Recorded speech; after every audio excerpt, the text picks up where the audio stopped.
5 লাখ টাকা যদি তুমি আইনা দিতে পারো তাহলে এই বাড়িতে থাকতে পারবা, আর যদি টাকা না আইনা দিতে পারো তাহলে সুন্দর করে বাপের বাড়িতে চলে যাবা। ওই 2-4টা হাদিস আমিও জানি, যে স্ত্রী স্বামীর কোনো কথা শুনে না তার কোনো ভেস নাই। কি হইল? এমনি টিপে না, এই যে দেখ আমি টিপা দেখ, এই যে এমনি এমনি টিপবি, এমনি এমনি টিপ। মা, বছরের 12টা মাসই যদি তুমি ওদের সাথে এরকম অত্যাচার করো তাহলে কেমন হয় মা? আমি তো শুনছি এই রমজান মাসে একটা মাস অন্তত শয়তানও তার শয়তানি বন্ধ রাখে। বৌমা তোর হাত টিপবো কেন? আমি টিপা দিই। আমি তুমি আমাকে মারলা। দেখো, আমি তোমার মায়ের জানাজা পড়াইতে পারবো না, তবে আমাদের মসজিদের মুয়াজ্জিন সাহেবের সাথে যোগাযোগ করো, যদি তোমার মায়ের জানাজা পড়াইতে পারে।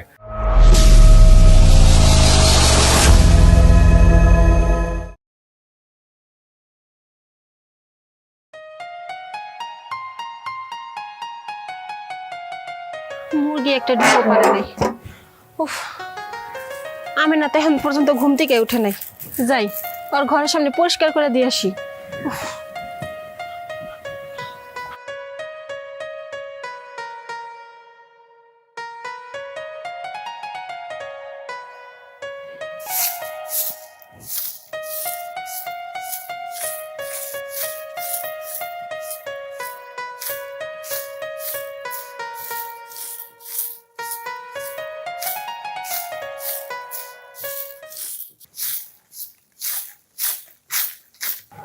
আল্লাহ, ভাবি দেখি আজকে সকাল সকাল উঠে গেছে আমার আগে। যাই যাই ভাবিরে হাতে হাত লাগিয়ে একটু কাজে সাহায্য করি।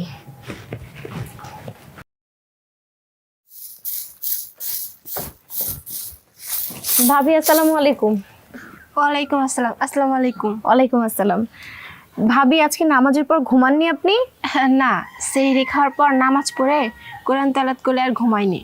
ভাবলাম যে আজকে তার ঘুমাইনি, যত কাজকর্ম আছে সেগুলো আমি করি। আর তুমি উঠতে দেরি করলে, তুমি এক কাজ করো, এখানে দাঁড়িয়ে না থেকে আম্মার যদি কোনো কাজের দরকার হয় একটু এগিয়ে যাও না, আম্মা আবার চিল্লাচিল্লি করবে। সমস্যা নেই ভাবি, আপনি কোনো চিন্তা করবেন না, আমি এক্ষুনি যেয়ে দেখছি। আর ভাবি কিছু মনে করবেন না, চোখটা লেগে গেছিল তো এই জন্য আজকে সকাল সকাল উঠতে পারি। আরে কোনো সমস্যা নেই, আমি তো বড়, দায়িত্বটা বেশি আমার। আর একটু ঘুমালেও চলতো, সমস্যা নেই, আমি তো তোমাকে আর ডাকিনি। আর একটা কথা, গতকাল রাত্রে আম্মা তোমার সাথে চিল্লাচিল্লি করলো কেন? আবার শাহেদেরও গলা শুনলাম, কোনো কিছু হয়েছে নাকি? আর বলবেন না ভাবি, মা তো সারাক্ষণই চিল্লাচিল্লি করে, বলে আমার বাবার বাড়ি থেকে যেন আমি টাকা এনে দিই।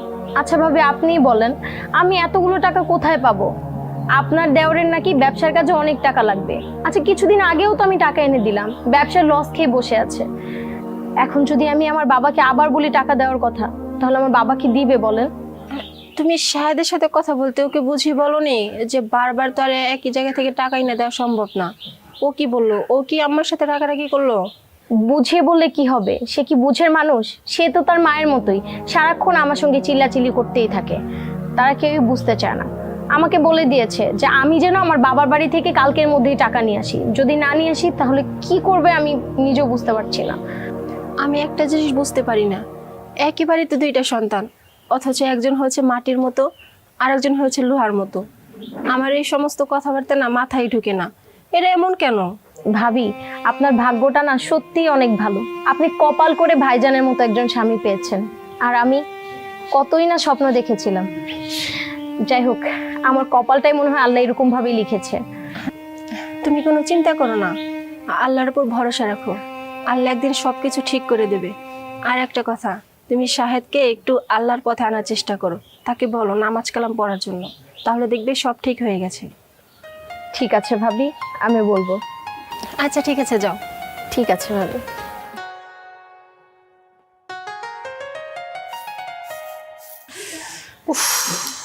তো খিদা লাগছে, মানছি কেমনে রোজা রাখে? আমি রোজা না রাখো কয়বার খাইলাম, তারপরে তো খিদা লাগতেছে কি লিখিয়া, কিছুই ভাল লাগতেছে না।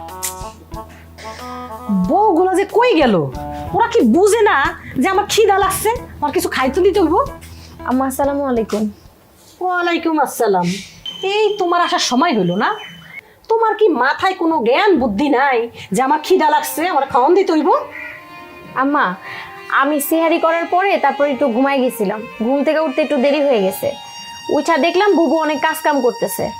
আপনার কি কিছু লাগবো? আপনি কি কিছু খাইছেন? আমি এখনো কিছু খাই নাই, খবর নিতে এসো? হ, খাইছিলাম 2টা মিষ্টি আর 1 গ্লাস শরবত। আর ওই যে কালকা শাহেদে একটা বার্গার আনছিল, 2টা পিৎজা আনছিল, ওইটাও খাইছি। শুনো, এইটুকু খাওয়ান কি আমার কিছু হয় না? তুমি দেখছো কয়টা বাজছে? এত কিছু খাওয়ার পরেও আম্মা আপনার পেট ভরে নাই? এখনো আপনার খিদা লাগেই আছে? কি বলতেছো তুমি? এত কিছু কই খাইলাম? সামান্য এইটুকু বার্গার, এইটুকু বুঝে এত কিছু হয়ে গেল না? এই, তুমি আমার খাওয়ানোর দিকে নজর দিলে, তুমি একবারও দেখলা না যে সূর্যরা দেও তো কোথায় উঠছে? এখন কি এইটুকু খাবার হয় আমার? তুমি তো শের সাইতে একদম গান্ডি পিল্লে গিল্লা খাইছো। আম্মা রাতে যেটা খাইছি সেটা হচ্ছে সেহারি। আমার রোজা রাখতে হলে আমাদের সেহারি খাইতে হয়। এই যে আমরা সারাদিন না খাইছি, সন্ধ্যাবেলা যখন একসঙ্গে ইফতার করব, তারপর আমাদের মন এমনিতেই ভালো থাকবে আর আমাদের শরীরও ভালো থাকবে। তাই আমি বলছিলাম কি, আপনিও যদি কালকে থেকে আমাদের সঙ্গে রোজা রাখতেন, দেখতেন আপনারা এত ঘন ঘন খিদা লাগতো না। কি বলে তুমি? এত হাদিস আমারই শিখান লাগতো না। শুনো, তোমারে বলছিলাম না তো তোমার বাপের বাড়ি থেকে 5 লাখ টাকা নিয়ে আসার জন্য? এটা কি মাথায় ঢুকছে নাকি ঢুকে নাই? আম্মা, আপনি সবসময় কেন বলেন আমি 5 লাখ টাকা নিয়ে আসবো আমার বাবার বাড়ি থেকে? কয়দিন আগেও তো আপনার ছেলেরা আমি আমার বাপের বাড়ি থেকে টাকাই না দিছি। আপনার ছেলে কি করছে? টাকাগুলা নিয়ে জুয়া খেললা, মদ খাইয়া, বন্ধু বান্ধব নিয়ে পার্টি করে উড়াইছে। কই, আপনার ছেলে তো একবারও ডাক দিতে পারেন না। আর 5 লাখ টাকা আমি আমার বাপের বাড়ি থেকে আনতে পারবো না। আইনা দিবা না? 5 লাখ টাকা যদি তুমি আইনা দিতে পারো তাহলে এই বাড়িতে থাকতে পারবা, আর যদি টাকা না আইনা দিতে পারো তাহলে সুন্দর করে বাপের বাড়িতে চলে যাবা। সব মাই চায় তার ছেলে যেন সুখে শান্তিতে সংসার করে। আর আপনি কি চান না আপনার ছেলে ভালো মতো সংসার করুক? হ্যাঁ, আমি চাই তো যে আমার ছেলে সুখে থাকুক, শান্তিতে থাকুক। আর তুমি এই বাড়িতে থাকলে না, আমার ছেলে কিছুতেই সুখ করতে পারবে না, শান্তিতে থাকতে পারবে না। সেই জন্যই তো তোমারে বললাম যে তোমার বাপের বাড়িতে তুমি চলে যাও। যাও, আমার চোখে চোখে যাও।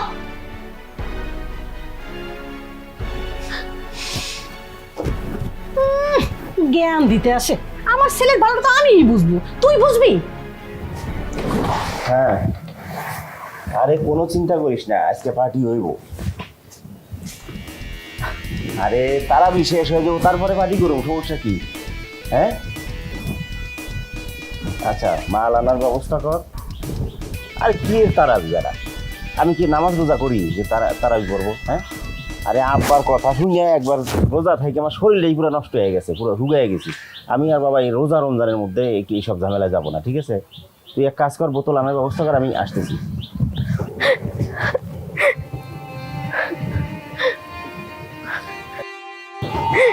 আর কি রে, কান্তাছিস কেন? আপনার মা আমারে অনেক কথা শুনাইছে। আপনার মা আমারে কইছে আমি যদি কালকের মধ্যে আমার বাবার বাড়ি থেকে টাকা পয়সা না আনতে পারি, তাহলে এই বাড়ি থেকে নাকি আমার বাই করে দিব। আমারে যা তা কথা শুনায়। আর আপনি আমার কেমন স্বামী? আপনার মা যে আমার এত অত্যাচার করে, কই আপনি তো কোনোদিন একটুও প্রতিবাদ করেন না। আপনি তো আমার হয়ে 2টা কথা কইতেও পারেন। আচ্ছা, মায়ের আমি কি কমু?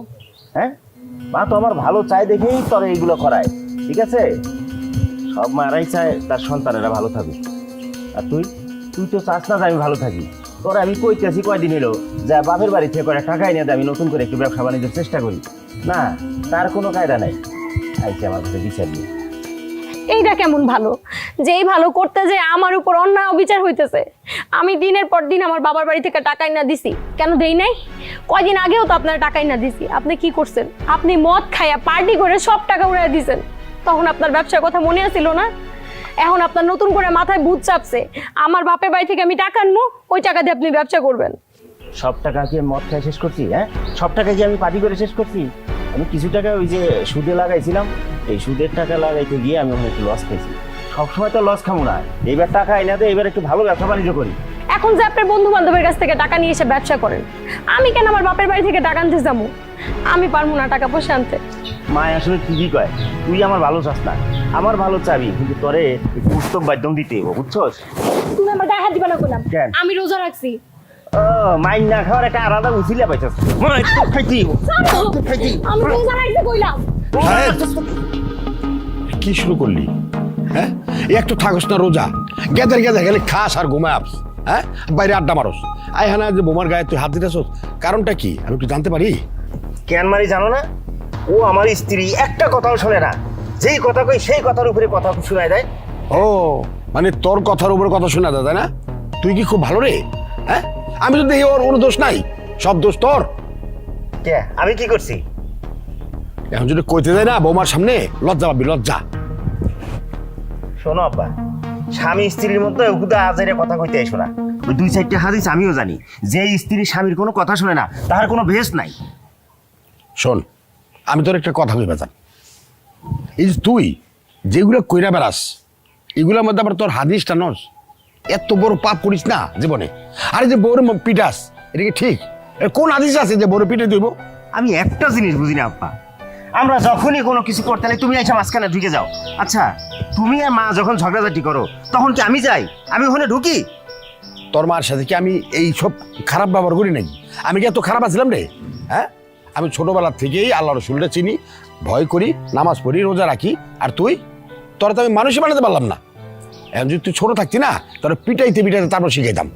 বড় হয়ে গেছে তো ড্যাংনে ঘুরা, বিয়ে শুধু ঘুরা ভালো মাইসে খারাপ করবো, আর তোর গায়ে হাত উঠাতাম আমি। আব্বা কোন তো, আপনার ছেলে কেন বুঝে না? এই যে রোজার মাস, এই রোজার মাসে রোজা না রাখা, নামাজ না পড়া, যা তা কইরা বেড়ায়, বন্ধু বান্ধবের লগে পার্টিতে সারাক্ষণ মইজা থাকে, আমার একটা কথাও শুনে না, আর যখন তখন আমার গায়ে হাত তুলে। এগুলো কি ঠিক আব্বা? আপনিই কোন। বৌমা, তুমি কোনো চিন্তা করো না, আমি আছি না। তুমি মনে করবা আমার বাবা আছে এই বাড়িতে, আমি পড়াই কি করে না করে সেটা আমি দেখো। বিকেলে রেডি হয়ে থাকিস, তোরে তোর বাপের বাড়ি দিয়ে আমো। দেখলেন আব্বা, আপনার ছেলে কেমন করে কথা শোনা গেল। আমি কি করবো আব্বা কোন? আমি তো কোনো রাস্তা দেখি না, আমি তো শুধু এই বাড়িতে আছি আপনার মুখের দিকে তাকায়। আমি জানি রে মা, আমি জানি আল্লাহ তোর সাথে আছে। 5 ওয়াক্ত নামাজ পড় মা, আল্লাহর কাছে দোয়া কর, সব কিছু ঠিক হয়ে যাব। আচ্ছা,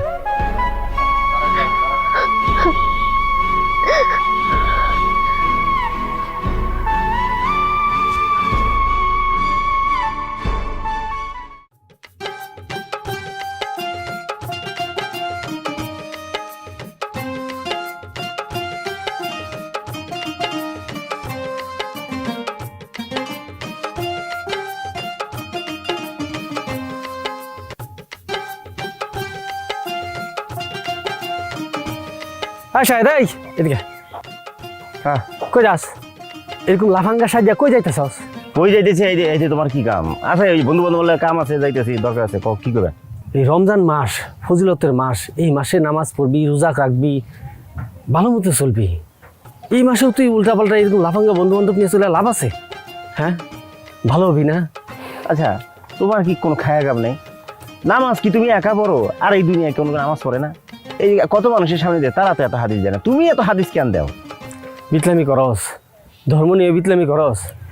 আচ্ছা, সময় করে পড়ে নি মনে, সময় তো আর যায় নাই, অনেক সময় পড়ে আছে।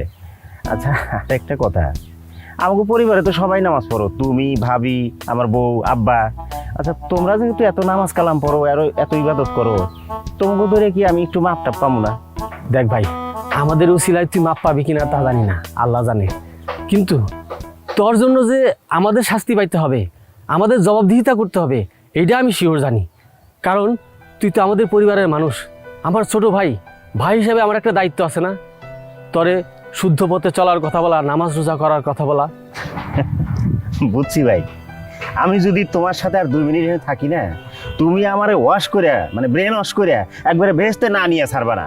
কিন্তু আমি এখন বেহেশতে যাবো না ভাই, আমার ওই যে অন্য জগতের একটা বেহেশত অপেক্ষা করে যাচ্ছে। আমি আসি, আসসালামু আলাইকুম। ইয়া আল্লাহ, তুমি আমার ভাইয়ের কথায় নারাজ হও না, পরে তুমি হেদায়েত দান করো, পরে তুমি দিনের পথে ফিরে আসার সুবুদ্ধি দান করো আল্লাহ।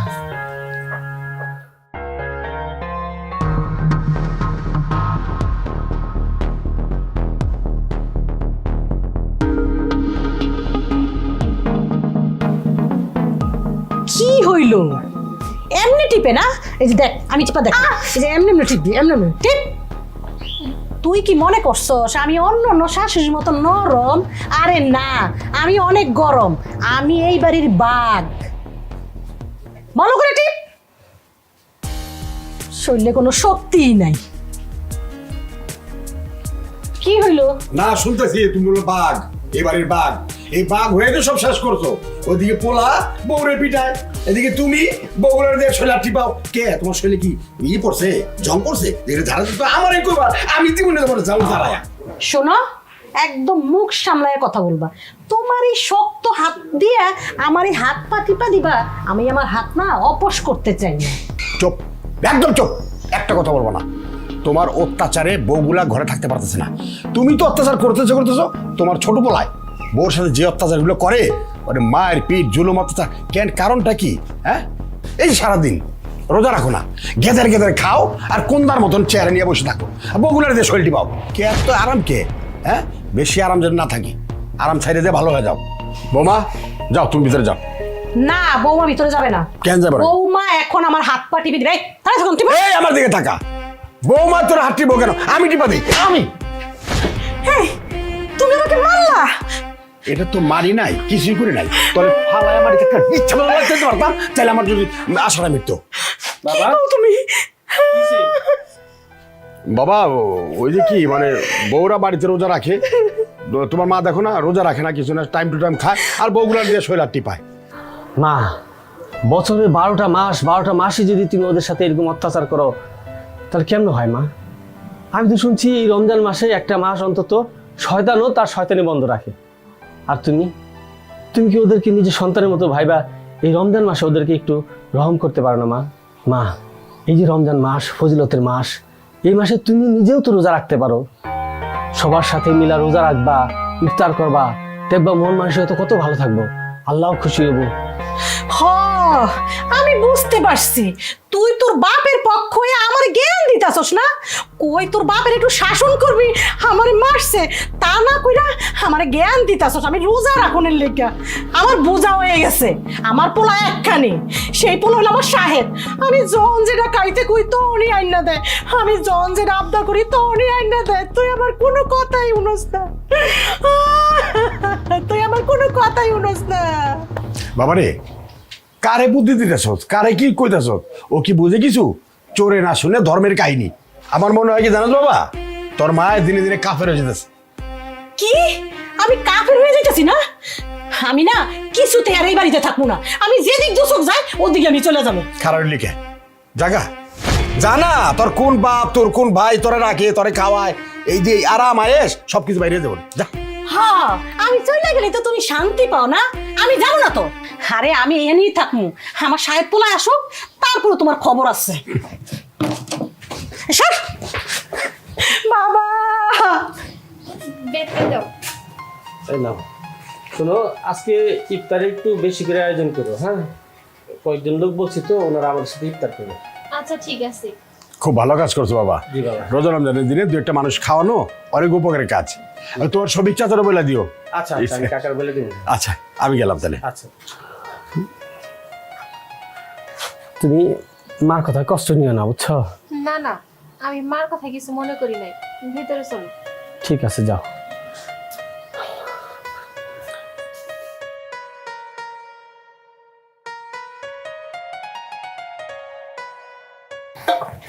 আমি না একটু পরে তো জোহরের আজান দিব, তুমি তো এখন পর্যন্ত গোসল দাও নাই।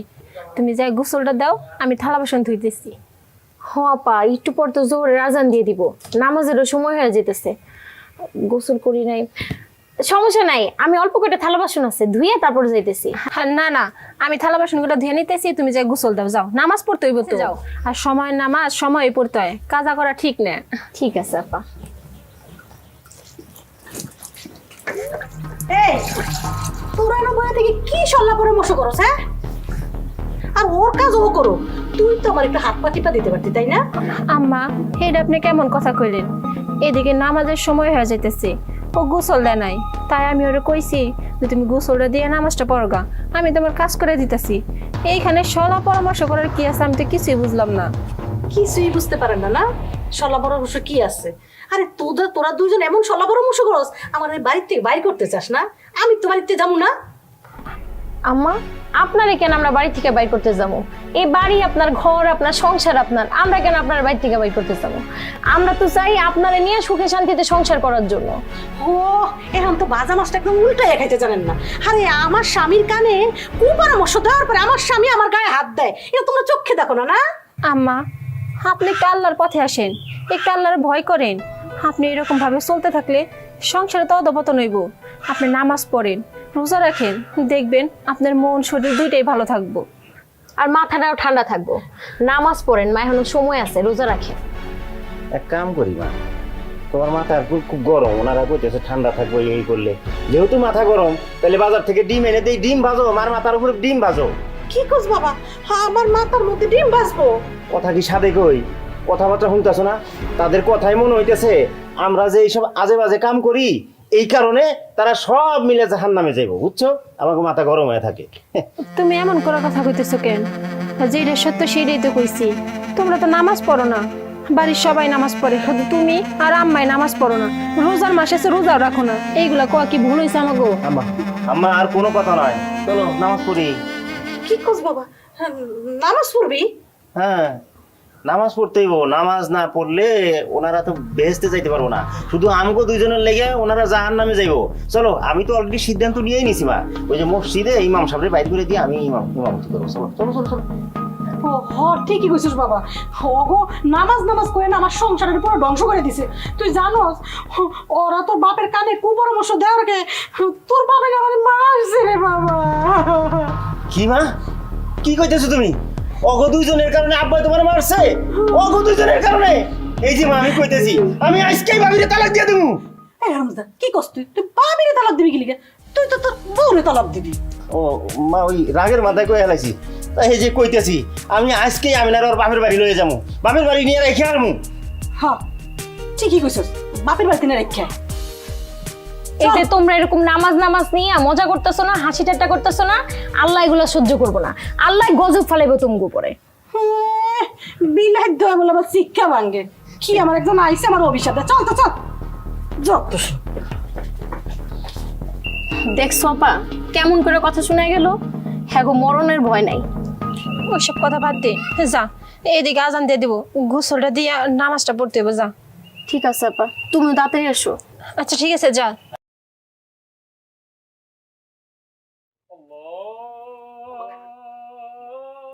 আজানও দিয়ে দিছি, তাড়াতাড়ি কাজগুলো শেষ করে নামাজ পড়তে হইব।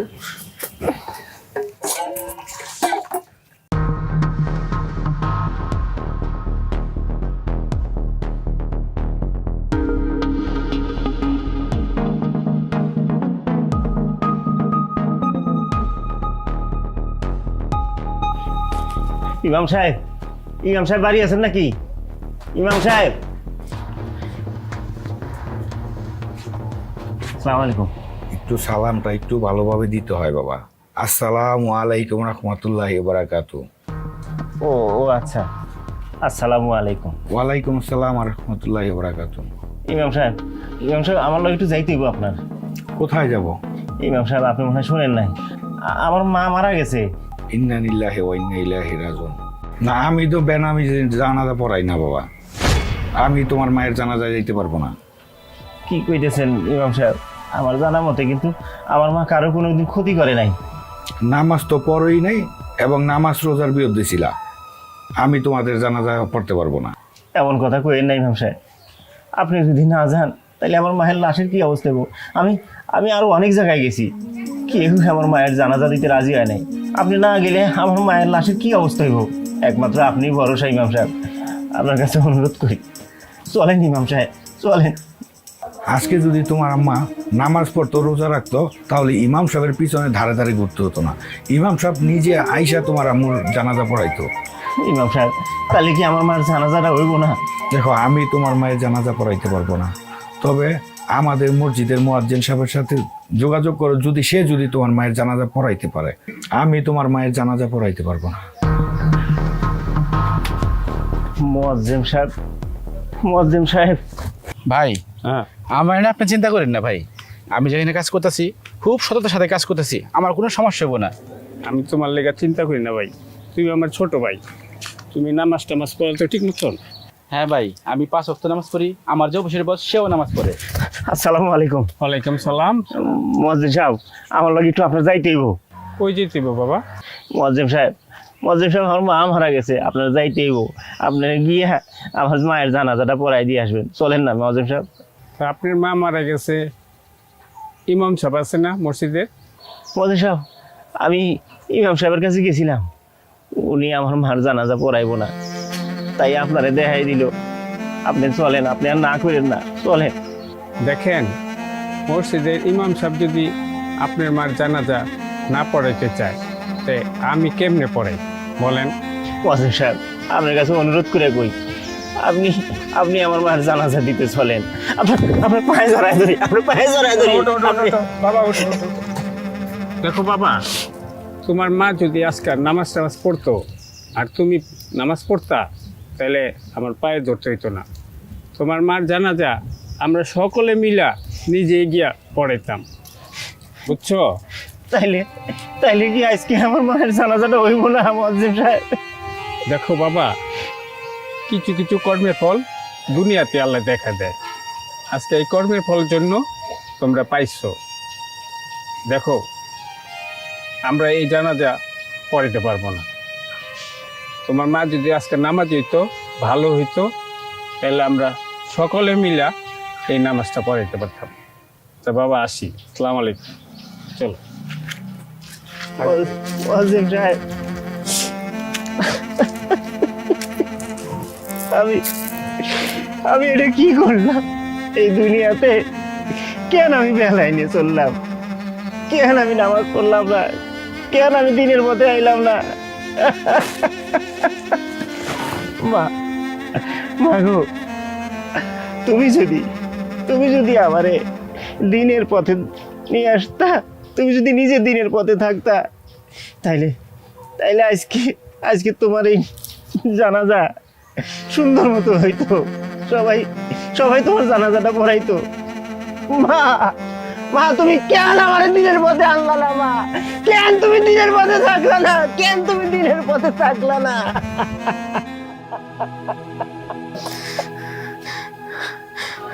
না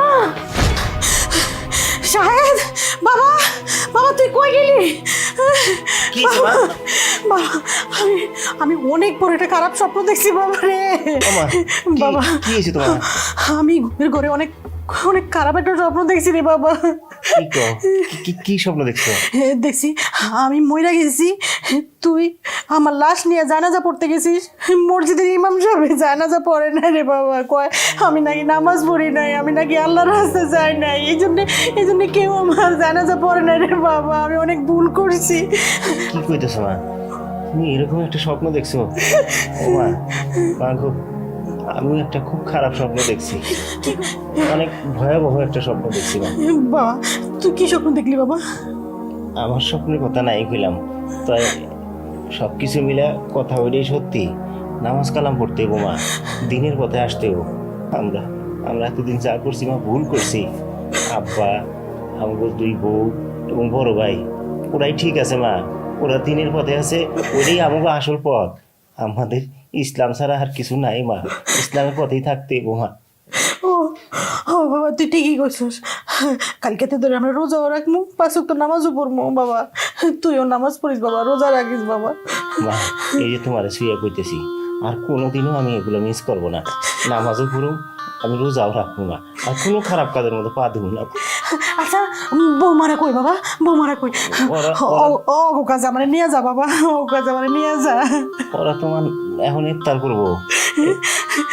চলো, ও কাছে আমার নিয়ে যা, আমি ও কাছে মাপ চাই নিবো। আমি জীবনে অনেক বড় ভুল করছি বাবা, ওরা যেন আমার ক্ষমা করে দে। চল বাবা, আমার নিয়ে যা। চলো মা, ওরা ইফতারে বইছে, আমরা গেলে আমগো নিয়ে ইফতার করবো না, করবো না। চল বাবা, চল।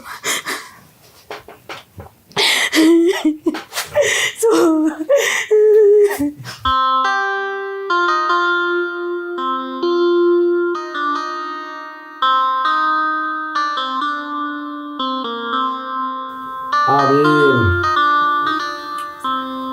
সারাদিন রোজা রাখার পর সবাই মিলে একসাথে ইফতার করবো, এটা তো কত বড় ফজিলত।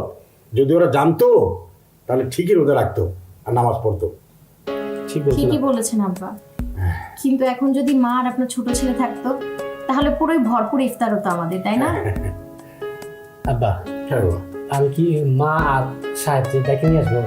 বাবা রে, আমিও তো চাই যে ওরা আসুক, একসাথে মিলামিশে আমাদের সাথে ইফতার করুক, কিন্তু আইসে তো ছেলে দিলে শুরু করে দেবে, দরকার নাই টাকা।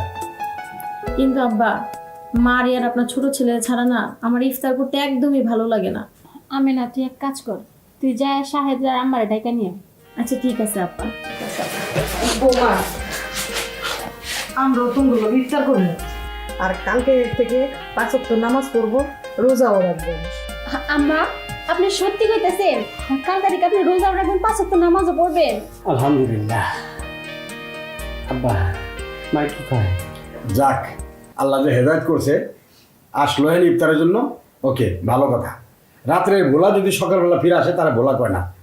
আমিও চাই যে তোমরা রোজা রাখো, নামাজ পড়ো, আমাদের সাথে মিলামিশে থাকো। আম্মা, আমি আপনার একদিন বলছিলাম না আল্লাহ কোনো না কোনো উসিলায় আপনার দিনের পথে ঠিকই ফিরায় নিয়ে আসবো? দেখছেন, আল্লাহ ঠিকই নিয়ে আইছে। আপনি যে আজকে আসছেন আমাদের সাথে ইফতার করতে, আমরা সবাই অনেক খুশি। আব্বা, আমরা এতদিন ভুল পথে আছিলাম। ইসলামের বিপক্ষে থেকে আমরা যে ভুল করছি তার শিক্ষা আমরা পাইছি। আব্বা, আম্মা একটা খুব খুব খারাপ স্বপ্ন দেখছে। বাবা, তুই স্বপ্নের কথা এখন আর তোলার দরকার নাই। এখন ইফতারের সময় ওই যে আদালত আছে, আদালত আছে, খাও খাও খাও সবাই। আম্মা খাও। সাই যায় এদিক যায়। তোমরা সবাই আমার মাফ করে দিও। আচ্ছা, মা পরে করা যাবে না, আর খাও তুমি। নাও, খেতে নাও। আব্বা আব্বা আব্বা, তুমি খাইয়া দেওয়ান পরে খাই। আমি খাইতে দিচ্ছি না। আমি কি আসসালামু আলাইকুম। হরিরামপুর যুব উন্নয়ন ক্লাব কর্তৃক আয়োজিত পবিত্র ঈদ উল ফিতর উপলক্ষে আমরা একটা পিকনিকের আয়োজন করতে যাচ্ছি। 5-6 জন মিলে আমরা বাজারে যাচ্ছি বাজার করার জন্য। আপনারা দেখতে পাচ্ছেন আমরা দাউদপুরের উদ্দেশ্যে রওনা দিয়েছি। কিছুক্ষণের মধ্যে আমরা দাউদপুর ঢুকে যাব।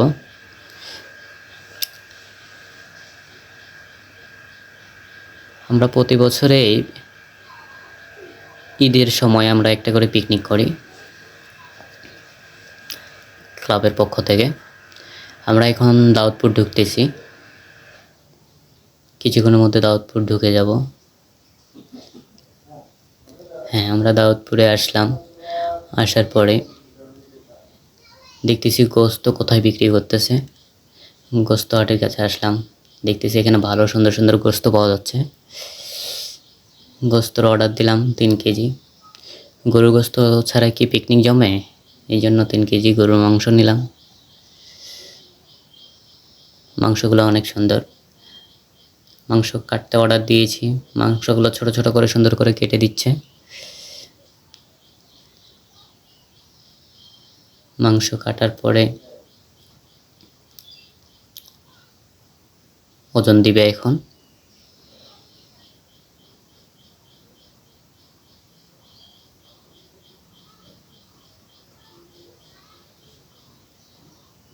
মাংসর ওজন দেওয়া শেষ। উনি বলতেছে আপনাদেরকে ভালো ভালো মাংসগুলো দিলাম। এরপরে টাকা দিলাম, টাকা আবার 40 টাকা কম রাখছে আমাদের জন্য। আবার মোটরসাইকেলে উঠে অন্য খরচের জন্য রওনা দিলাম। এবারে গেলাম কিছু কাঁচা বাজার করার জন্য। আস্তে আস্তে আমার পরিচিত এক দোকানে কাঁচা বাজার নিলাম। এখন বর্তমান পেঁয়াজ নিচ্ছি।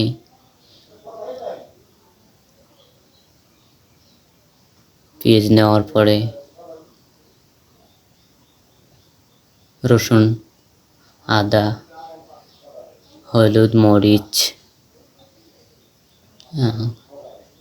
মানে পিকনিকে যা যা লাগে A to Z নিলাম এখান থেকে। এটা আমাদের এক পরিচিত দোকান, আমার সম্পর্কে বিয়ে হয়। হিসাবপাতি করলাম, হিসাব করে সব শেষে কত বিল আসলো এটার অপেক্ষায় রয়েছি। তারপরে আমাকে বলে দিল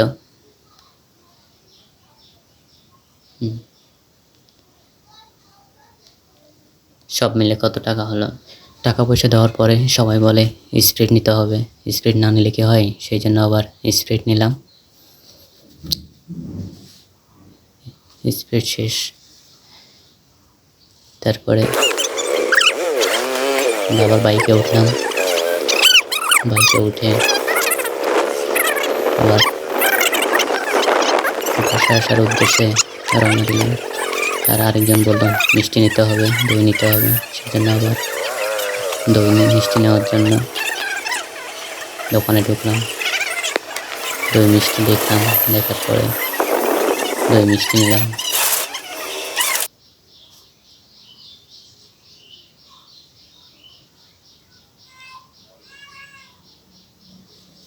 দই মিষ্টি নেওয়ার শেষে সুন্দর সুন্দর মিষ্টিগুলো বেছে বেছে দিতে বলছি।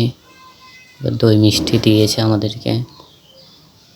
এবার মোটে কত আসছে দিলাম, দিয়ে আবার রওনা দিলাম বাড়ির উদ্দেশ্যে। এবারে দাউদপুর থেকে আমরা হেয়াতপুর দিকে আসতেছি। আমাদের একজন অনেক স্পিডে চলে আসছে, আমরা তার পিছে পিছে যাচ্ছি।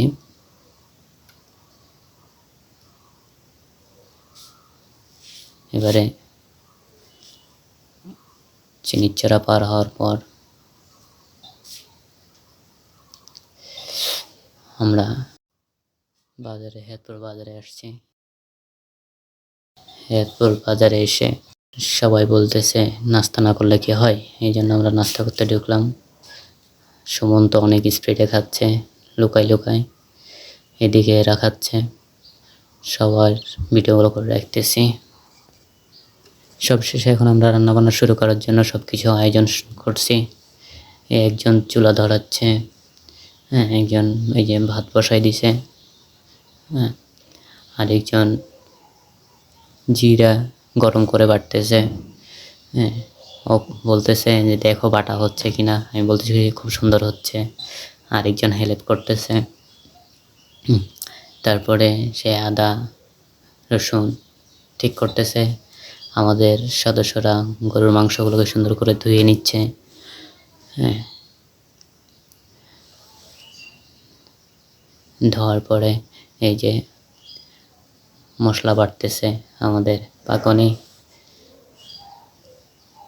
মাংসগুলো সুন্দর করে ধুয়ে নাও, আমি বললাম যে সুন্দর করে ধুয়ে নাও। আরেকজন যায় আবার ক্যামেরা বন্দি হওয়ার জন্য সহযোগিতা করতেছে। সুন্দর করে পেঁয়াজ মরিচ সব কাটছে। আরেকজন ভাত দেখতেছে যে ভাত হয়েছে কিনা। ভাতগুলো হওয়ার পরে এই যে ভাত ফ্যান গালাচ্ছে, হ্যাঁ, ও বলতেছে ভাজতে হয়েছে কিনা দেখো। আমি বললাম ঠিক আছে, হয়ে গেছে। হ্যাঁ, আরেকজন গরুর মাংস ওঠানোর জন্য, রান্নাবান্না করার জন্য কড়াইতে তেল দিছে, পেঁয়াজ দিল, হ্যাঁ, দেওয়ার পরে সুন্দর করে এখন তার সিস্টেমে, যে সিস্টেমে পাক শাক করে সেটা শুরু করছে। পিকনিকটা অনেক মজার হচ্ছে, কারণ নিজেরা পাক করে খাচ্ছি তো, সেজন্য অনেক মজা হচ্ছে। হ্যাঁ, একজন মাংস পাক করছে, একজন ভাত পাক করছে, হ্যাঁ, দুই একজন সহযোগিতা করতেছে। আমরা সবাই মিলেমিশে কাজ করতেছি।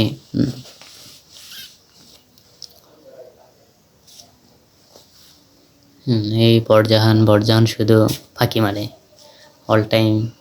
হ্যাঁ, কোন দিকে খাওয়া যায়, কি করা যায়, এটা ভাবনাই থাকে।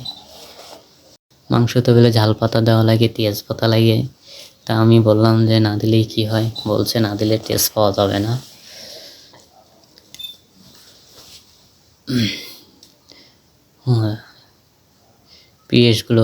পেঁয়াজগুলোকে অনেক সুন্দর করে ভাজতেছে।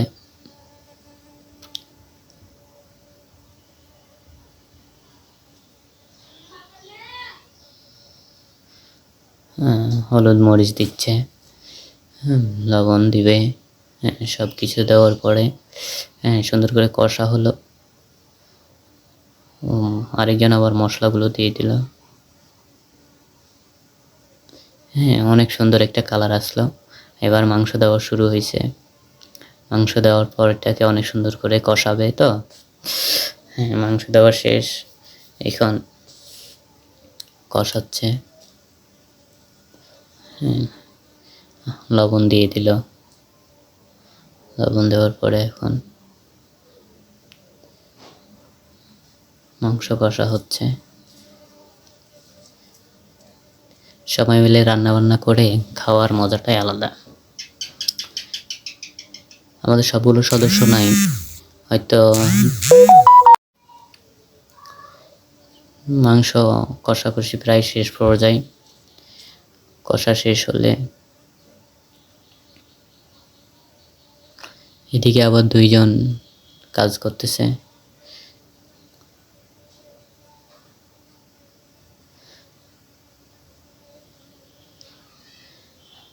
আপনারা যারা যারা ভিডিওটি দেখবেন সবাই বলে যাবেন আমাদের গরুর মাংস রান্নাটা কেমন হচ্ছে, আর এরকম পিকনিক কে কে করছেন অবশ্যই কমেন্টে জানাই দিবেন। আমাদেরকে অনেক ভালো লাগে এরকম পিকনিক করতে।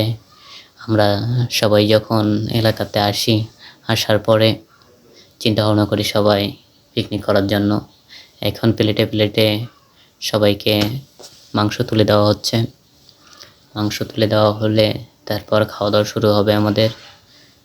হ্যাঁ, আপনারা সবাই ভিডিওটি দেখবেন এবং লাইক কমেন্ট শেয়ার করে দিবেন, আর জানাবেন মাংসটা রান্না কেমন হয়েছে, অবশ্যই জানাবেন।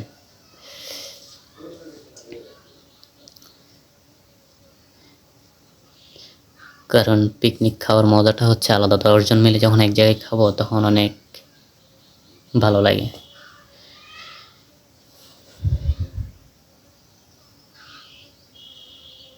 সবশেষে হরিরামপুর আদর্শ গ্রাম যুব উন্নয়ন ক্লাব কর্তৃক আয়োজিত সকল সদস্যকে জানাই আন্তরিক শুভেচ্ছা ও অভিনন্দন। এবং পরিশেষে একটাই কথা বলতে চাই, হরিরামপুর আদর্শ গ্রাম যুব উন্নয়ন ক্লাবের সকল সদস্য যেন সব সময় আমরা একসাথে থাকতে পারি, একসাথে এগিয়ে যেতে পারি।